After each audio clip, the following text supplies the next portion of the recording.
नमस्कार दोस्तों, प्रतिबिंब पाठशाला में आप सभी का स्वागत है।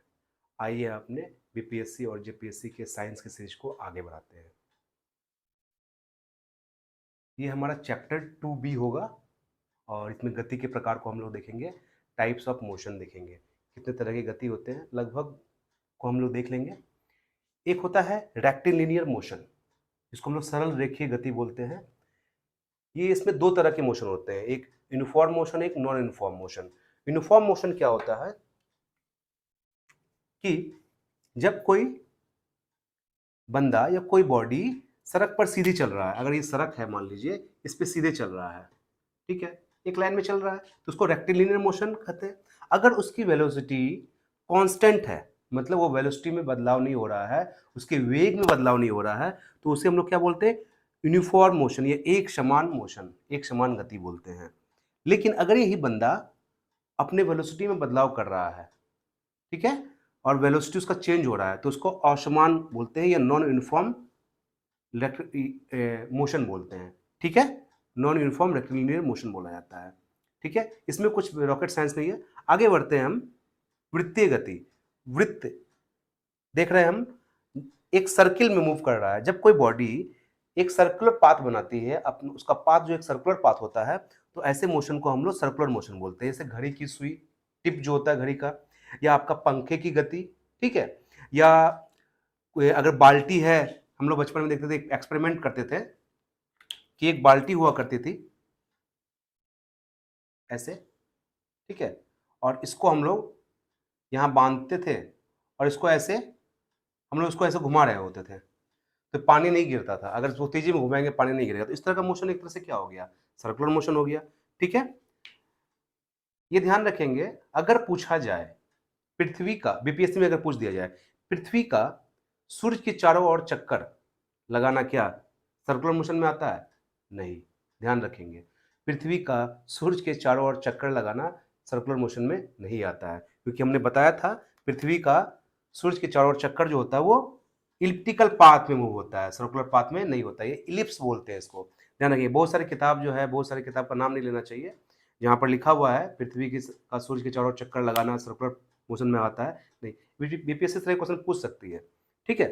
आगे बढ़ते, बहुत ज्यादा हार्ड भी नहीं पूछती है ना, बहुत ज्यादा मतलब कि इजी पूछती है, थोड़ा मॉडरेट करके आप पूछेगी बीपीएससी एप्लीकेशन बेस्ड। तो ध्यान रखेंगे, वो इलिप्टिकल मोशन में आ जाएगा, सर्कुलर मोशन में नहीं आएगा, ठीक है। अब हम ध्यान रखेंगे, सर्कुलर मोशन में एक नया टर्म सीखेंगे कि आखिर सर्कुलर मोशन जो होता है उसमें एक सेंटीपीटल का नाम सुने होंगे, सेंटीपीटल फोर्स, सेंट्रीफ्यूगल फोर्स आप लोग सुने होंगे। तो थोड़ा उसको देख लेते हैं, ये आप लोग लिख लिए होंगे।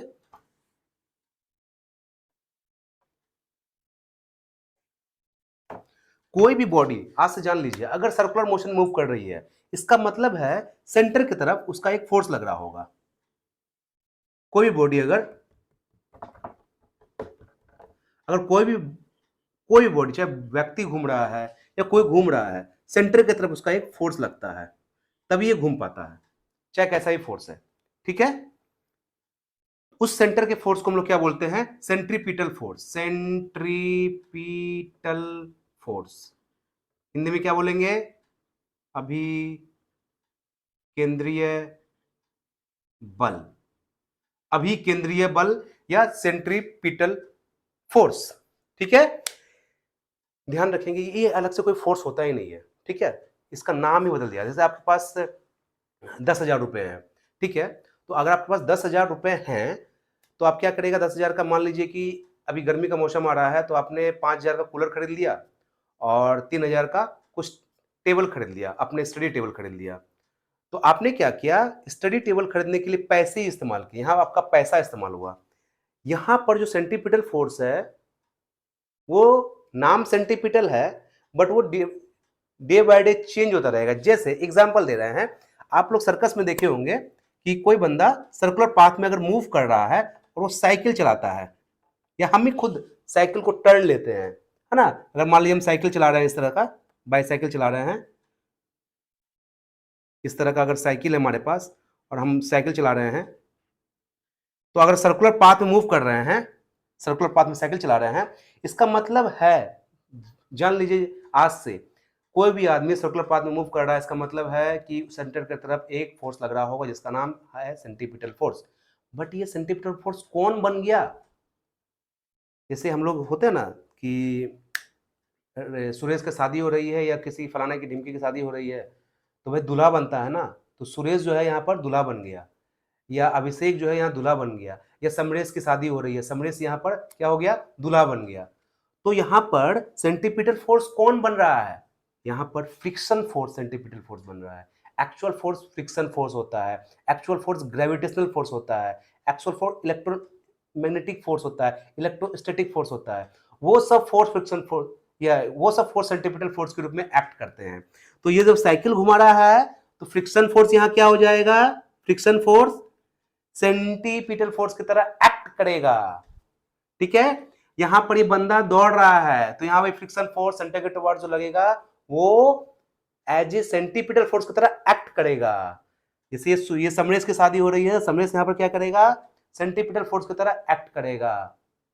सॉरी, वो सेंट्रीपिटल फोर्स की तरह अगर ये समरेश है, समरेश अगर साइकिल पे घूम रहा है तो ये क्या करेगा? वो सेंट्रीपिटल फोर्स की तरह उसका जो फ्रिक्शन लग रहा है उसके चक्के पे वो एक्ट करेगा यहाँ पर। मतलब सेंट्रीपिटल फोर्स अलग से कुछ नहीं आ गया, ब्रह्मांड में फोर्स लग रही है जो जनरली फोर्स जो लगती है, फ्रिक्शन फोर्स हो गया, ग्रेविटेशन फोर्स हो गया, या इलेक्ट्रोस्टैटिक फोर्स हो गया, ये सब फोर्स एज ए एक्ट कर जाते हैं डिपेंड अपॉन द सिचुएशन। ठीक है, अब हम लोग एक एग्जांपल देखते हैं। जैसे मान लीजिए अभी जैसे हमने देखा था कि एक बाल्टी को हमने ऐसे करके घुमा दिया, ऐसे करके घुमाएंगे, अगर इसको अगर ऐसे हम घुमा देंगे तो ये बाल्टी ऐसे घूमने लगेगी, है ना? ऐसे ऐसे गोल घूमेगी बाल्टी। ठीक है, तो यहां पर जो इसका जो सेंटर की तरफ कौन सा काम करेगा? Tension force. इसका जो mg का जो वेट है, इधर नीचे mg लगेगा, ऊपर टेंशन, तो यहां पर जो स्ट्रिंग में जो टेंशन होगा वो एज ए सेंट्रीपिटल फोर्स की तरह काम करेगा। तो हम देख रहे हैं situation bye situation centripetal force बदल रहा है, मतलब उसका इनपुट बदल रहा है। कभी फ्रिक्शन फोर्स सेंट्रीपिटल फोर्स हो जाता है, कभी इस डोरी का जो टेंशन है वो सेंट्रीपिटल फोर्स हो जाता है। तो ये चेंज होते रहता है, ये ध्यान रखेंगे, इसमें कंफ्यूजन नहीं करेंगे। दूसरा एक होता है, अच्छा इसका ये वैल्यू क्या होता है सेंट्रीपिटल फोर्स का या अभी केंद्रीय बल का वैल्यू क्या होता है? अगर कोई बॉडी m मास है, मान लीजिए इसका मास m है और ये v वेलोसिटी से, v स्पीड से इधर मूव कर रहा है, तो सेंट्रीपिटल फोर्स क्या हो जाएगा? वैल्यू सेंट्रीपिटल फोर्स का वैल्यू क्या हो जाएगा? Simple, M V square by R, M V square by R. ठीक है, और इसको और अच्छे से लिखा जा सकता है। अगर मान लीजिए उसका v दिया, v मतलब ये वाला बोले स्पीड दिया हुआ इधर घूमने वाला, अगर उसका ओमेगा दिया हुआ, एंगुलर स्पीड दिया हुआ है, तो इसको बोलते हैं एम ओमेगा स्क्वायर आर। क्योंकि हम जानते हैं बचपन में पढ़े थे v equal to R omega होता है। आर के यहाँ पर क्या हो गया बाबू? यहाँ आर, यहाँ इसका रेडियस हो गया, इसका रेडियस हो गया, इसका रेडियस हो गया, ये आर हो गया। ठीक है, तो सेंट्रीपिटल फोर्स इक्वल टू इतना हो जाता है। ठीक है, अब हम लोग देखेंगे एक वर्ड आता है सेंट्रीफ्यूगल फोर्स, है ना? अभी केंद्रीय बल क्या होता है, अब केंद्रीय बल क्या होता है? दूध को घुमाते हैं तो छाछ निकालते हैं या दही बनाते हैं, सॉरी मट्ठा बनाते हैं। ठीक है, तो उसमें क्या होता है, तो उसको थोड़ा देख लेते हैं, को कॉन्सेप्ट को देख लेते हैं। ये समझ में आ गया? जहां m mass of the body, v speed of the body, r radius, जिस रेडियस पे वो घूम रहा है, तो हम सेंटीमीटर फोर्स निकाल सकते हैं। ठीक है, यहां पर फ्रिक्शन फोर्स क्या बन जाएगा? सेंटीमीटर फोर्स की तरह एक्ट करेगा, काम करेगा। ठीक है, आगे बढ़ते हैं।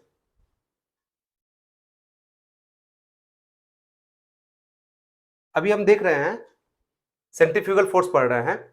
जब कोई बॉडी सर्किल में मूव कर रहा है तो सेंटीमीटर फोर्स क्या लगेगा? सेंटर के तरफ, ध्यान रखेंगे, इधर सेंटर की तरफ, इसको बोलेंगे सेंट्रीपिटल अभिकेंद्रीय, अभी याद रखेंगे, अभी। जब वही बॉडी पे बाहर की तरफ बोलते हैं लोग सेंट्रीफ्यूगल फोर्स लगता है। एक चीज बताएंगे, इधर लग रहा है सेंट्रीपिटल, इधर लग रहा है सेंट्रीफ्यूगल, तो बॉडी रुक ही जाएगा ना यार, कहाँ से चलेगा? बॉडी तो रुक जाएगी। इसका मतलब कुछ ना कुछ लोचा है, ध्यान रखेंगे। सेंट्रीफ्यूगल नाम का कोई फोर्स ही नहीं होता, ये धोखा वाला फोर्स है, ये फिक्टिशियस फोर्स को बोलते हैं हम लोग, सूडो फोर्स बोलते हैं हम लोग। ये मतलब ये फोर्स एक्चुअल में एग्जिस्ट ही नहीं करता है। तो क्या होता है ये फ्रेम ऑफ रेफरेंस हमने बताया था स्टार्टिंग में कि हमारा नॉन इनर्शियल फ्रेम रेफरेंस में ये फोर्स काउंट किया जाता है। इतना दिमाग नहीं लगाना है, बस ये देखना है अगर मान लीजिए कोई बॉडी है, ये बॉडी है, मान लीजिए एक और बंदा है जो और सर्किल में घूम रहा था, ठीक है, वो भी सर्किल में घूम रहा था, ये भी बंदा सर्किल में घूम रहा था। ये मान लीजिए ए है और ये मान लीजिए बी है। बी क्या देख रहा है, ये भी सर्किल में घूम रहा है। मान लीजिए ये प्लेट होता तो क्या लग रहा है, दोनों आपस में रुके हुए हैं, ऐसा लगता ना, दोनों आपस में रुके हुए हैं। क्योंकि ये भी घूम रहा है, इसका एक्सेलरेशन है और ये घूम रहा है, तो ये इसके ऊपर क्या लगाता है, ऑटोमेटिकली सूडो फोर्स लगा देता है। तो अगर ये इसके अंदर की तरफ एक फोर्स लग रहा था, क्योंकि ये भी घूम रहा है तो इसके अंदर की तरफ क्या लगेगा, सेंटीमीटर फोर्स लगेगा, तो इसी तरह का फोर्स इसके बाहर की तरफ ऑटोमेटिकली लग जाता है, ठीक है। ये भी सेम इसी की तरफ भी फोर्स लगा। चूंकि यहां पर हम क्या कर रहे हैं, इसका फ्रेम ऑफ रेफरेंस चेंज कर दिया हमने। हम क्या कर रहे थे, पहले इसको जो देख रहे थे, इस बंदे को यहां से देख रहे थे, सी वाले बंदे से देख रहे थे इसको। सी को क्या लग रहा है, अरे यार ये तो सब घूम रहा है यार, ये भी घूम रहा है, ये भी घूम रहा है, दोनों की तरफ सेंटीमीटर फोर्स लगेगा, काम खत्म, वो कैलकुलेशन करके आगे बढ़ जाएगा। अगर मान लीजिए ये सी बंदा अपना घर चला गया, है ना, कहीं चला गया, अब बी बंदा है, बी बंदा ए बंदा का कैलकुलेशन कैसे करेगा, बी बंदा ए बंदा का कैलकुलेशन कैसे करेगा, क्योंकि बी क्या हो गया, नॉन इनर्शियल फ्रेम। तो बी जब नॉन इनर्शियल फ्रेम होता है तो नॉन इनर्शियल फ्रेम में ही सूडो फोर्स काम करने लगता है।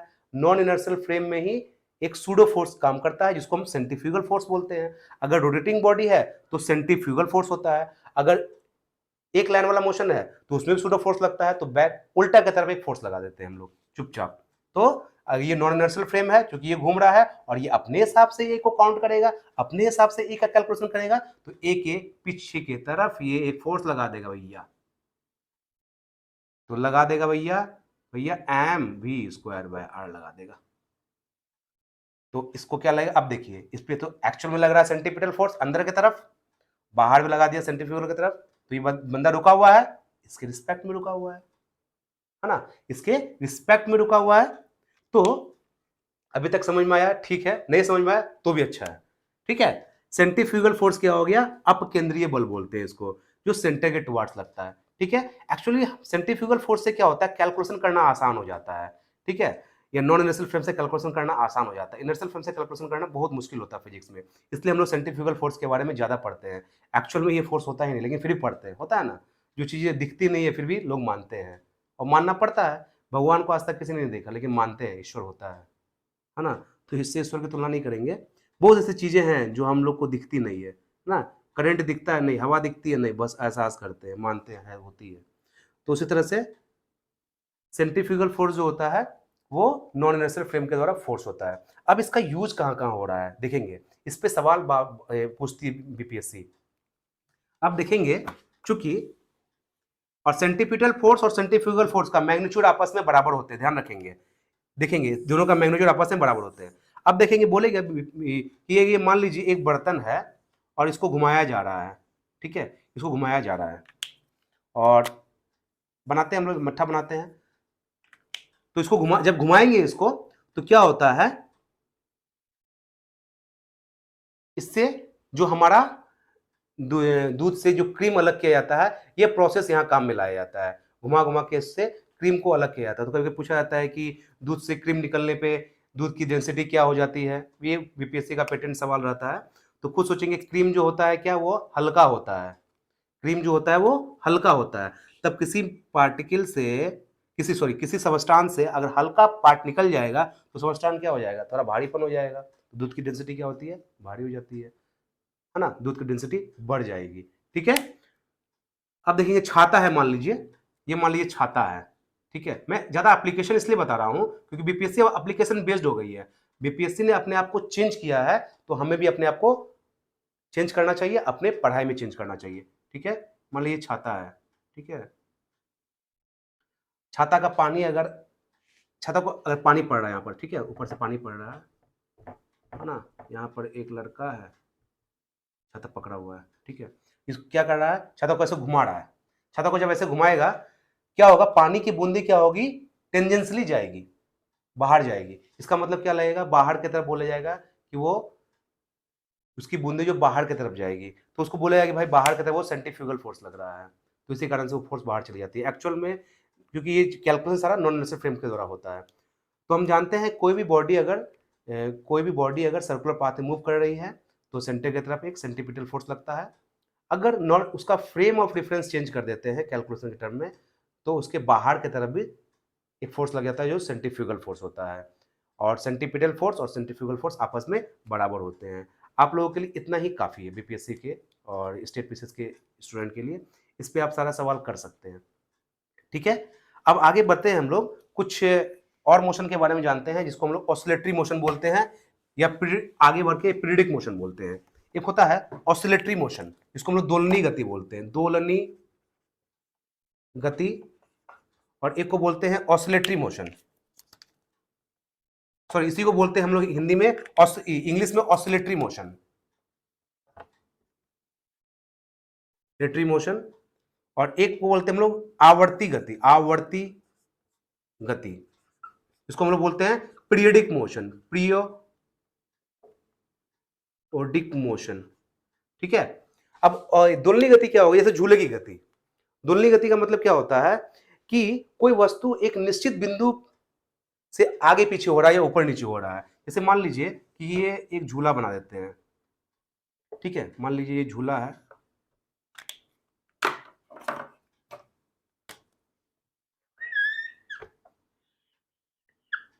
ना, ये मान लीजिए झूला है, ठीक है, दो बंदा बैठा हुआ है, मान लीजिए कि दो कोई एक चाइना के बंदे बैठे हुए हैं और एक इंडिया के बंदे बैठे हुए हैं, दोनों अपन झूला को झुला रहे हैं, ठीक है, झूला को झुला रहे हैं।